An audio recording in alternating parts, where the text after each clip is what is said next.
tous et à toutes, et bienvenue pour cette review de l'épisode 4 de la saison 8 de Game of Thrones. Si vous n'avez pas encore vu l'épisode, passez votre chemin, car cette vidéo contient des spoilers.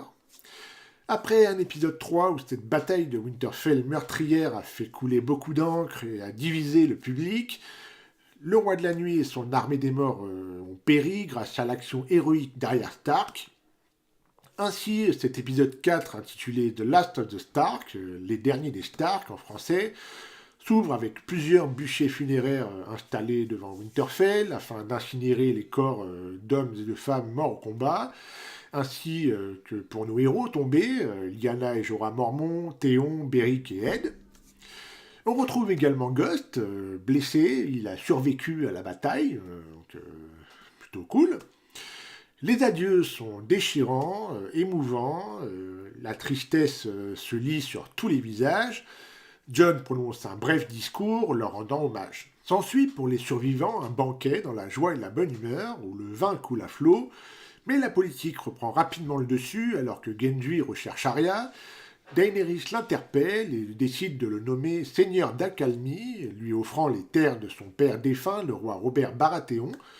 Ce geste, Sansa l'a bien compris, Daenerys cherche à acheter la loyauté de Gendry pour le rallier à sa cause. Quant à Jon, il est félicité et applaudi par toute l'assemblée pour ses exploits sur le champ de bataille à d'autres dragons. Et au passage, on remarquera cette gaffe du gobelet Starbucks oublié par l'équipe technique. Chapeau les gars. Très vite, Daenerys, qui préside l'assemblée, se retrouve isolée. Elle comprend, rien que par le mot roi prononcé par Tormund, que Jon est apprécié par Tormund et les troupes du Nord, que pour eux, c'est leur roi. Donc, petite pique pour Daenerys, qui décide de quitter la salle sous les yeux de Varys. Durant ce banquet, plusieurs scènes sympathiques vont s'enchaîner. Tyrion pense déjà à la suite, mais il s'autorise un jeu de devinettes et d'alcool avec Jaime et Brienne. Le jeu dérape lorsque Tyrion devine que Brienne est vierge. Cette dernière quitte la table, suivie de Jaime, alors que Tormund venait la voir. Je rappelle que Tormund est amoureux de Brienne, mais qu'il prend conscience qu'il ne se passera jamais rien entre eux. Et on le voit pleurer auprès de Clegane, qui en a absolument rien à foutre. Et Tormund met rapidement de côté son chagrin et part se consoler dans les bras d'une autre. De son côté, Clegane a remarqué du changement chez Sansa depuis leur première rencontre. Sansa lui répond que sans Littlefinger, Ramsay Bolton et tout le reste, elle serait restée ce petit oiseau d'avant. Et enfin, Gendry retrouve Arya en train de s'entraîner au tir à l'arc. Ce dernier lui fait part de la nouvelle de son nouveau titre de seigneur et lui demande de devenir son épouse. Mais Arya refuse, parce que c'est pas celle qu'il lui faut. Puis Jaime a rejoint Brienne dans sa chambre, ils s'embrassent et sautent enfin le pas. La scène suivante, Daenerys retrouve Jon, la relation de couple se complique depuis qu'elle a appris les origines de Jon. Elle lui fait part de ses craintes pour le trône et exige de lui qu'il garde le secret, mais Jon veut tout dire à Arya et Sansa et assure qu'il n'est pas intéressé par le trône. Mais elle lui explique que même s'il n'est pas intéressé, il pourrait se retrouver assis dessus grâce à ses alliés. Et elle a raison. L'heure de la bataille finale approche, il est temps de préparer la stratégie militaire. On apprend qu'il ne reste plus grand-chose des troupes de Daenerys, il reste que la moitié des Immaculés et une petite poignée de Dothrakis. Moi qui pensais qu'ils avaient été tous décimés lors de l'épisode précédent. Apparemment, il en restera encore un petit peu. Et qu'un des dragons de Daenerys est blessé.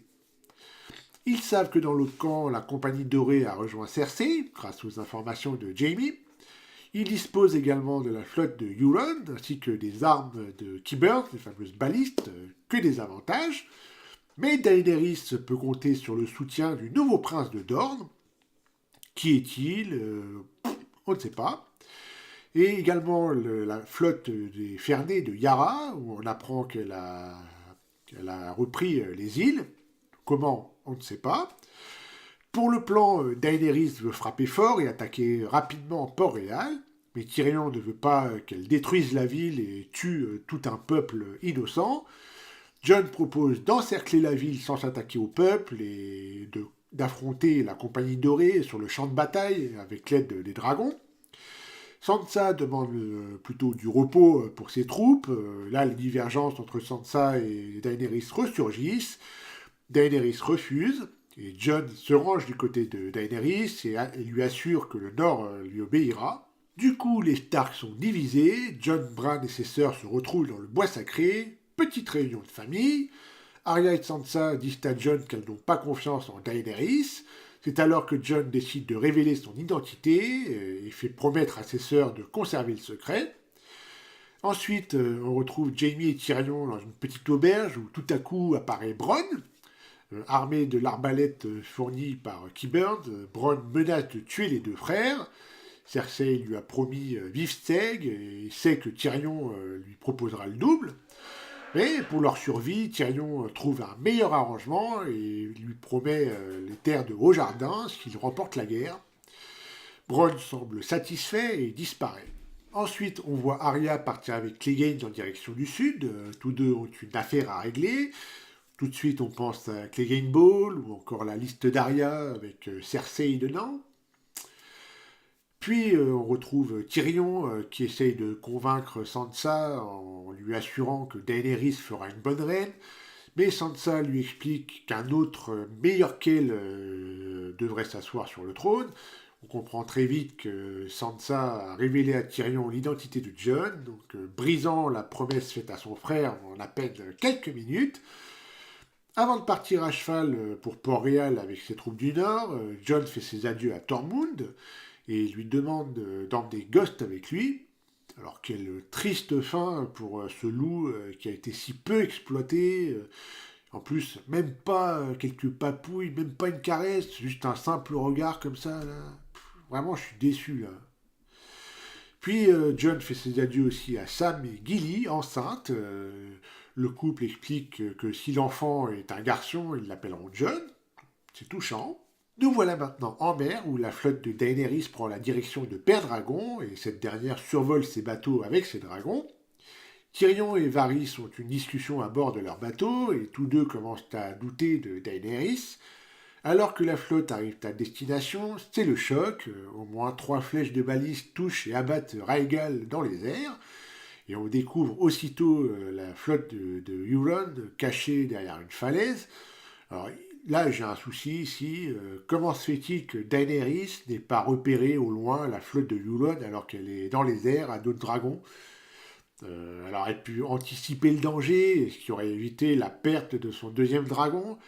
En plus, la mort de Rhaegal est tellement brutale et expéditive, c'est vraiment dommage. Bref, Daenerys, à dos de son dernier dragon encore en vie, se lance droit vers la flotte de Euron et échappe de justesse aux dernières flèches lancées.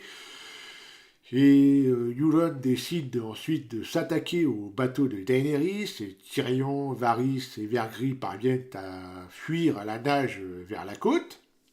Sauf Missandei, qui a été capturé par les troupes de Euron. Alors comment, on ne sait pas. À Port-Réal, Cersei est ravie d'apprendre la nouvelle et d'avoir affaibli encore plus son adversaire. De plus, Cersei peut mettre en place son piège, Missandei sert d'appât, et le peuple de Port-Réal rassemblé dans le donjon rouge sert de bouclier humain en cas d'attaque. Daenerys veut attaquer et détruire la ville, mais Tyrion et Varys l'en dissuadent.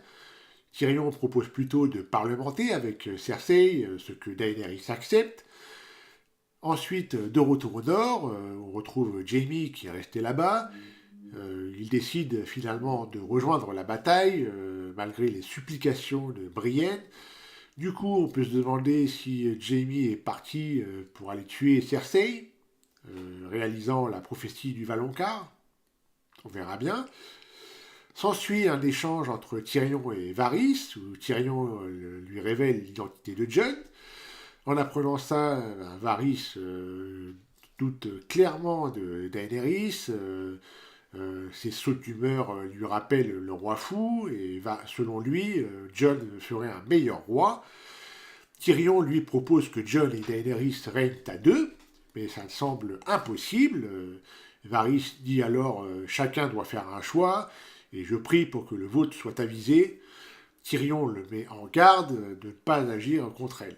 Arrive ensuite la scène se déroulant devant les murailles de Port-Réal. Cersei domine la scène. Missandei se tient au centre avec derrière elle la montagne. On peut remarquer sur chaque tour une baliste qui a été installée et Drogon est maintenu à distance. Tyrion s'avance d'un côté et Qyburn de l'autre. Tyrion demande à ce que Cersei cède le trône. Qyburn explique que Missandei sera tué sur le champ si Daenerys ne se rend pas. La situation n'avançant pas, Tyrion décide de s'adresser directement à Cersei en jouant la corde sensible, savoir sa grossesse et l'amour pour ses enfants. Et ça ne suffira pas.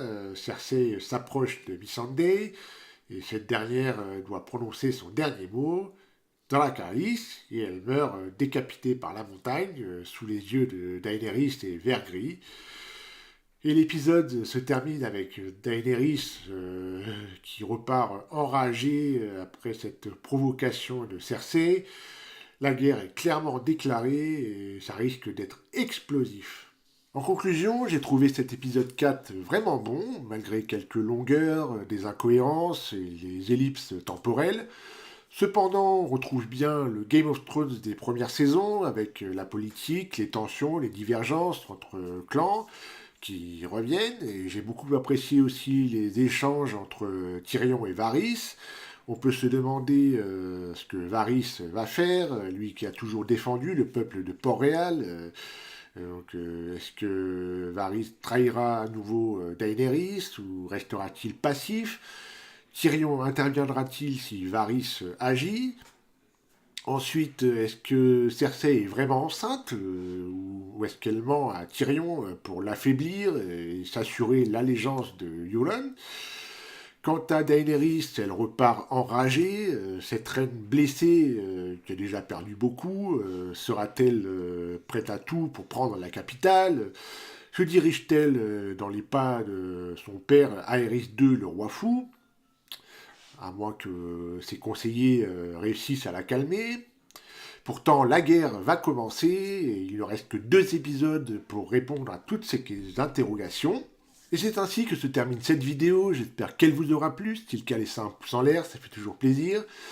Dites-moi dans les commentaires ce que vous avez pensé de cet épisode 4. Puis abonnez-vous à la chaîne pour ne rien manquer des prochains contenus. Vous pouvez également me suivre sur les réseaux sociaux. Les liens sont dans la description. Je vous dis bye bye et à la prochaine. Salut!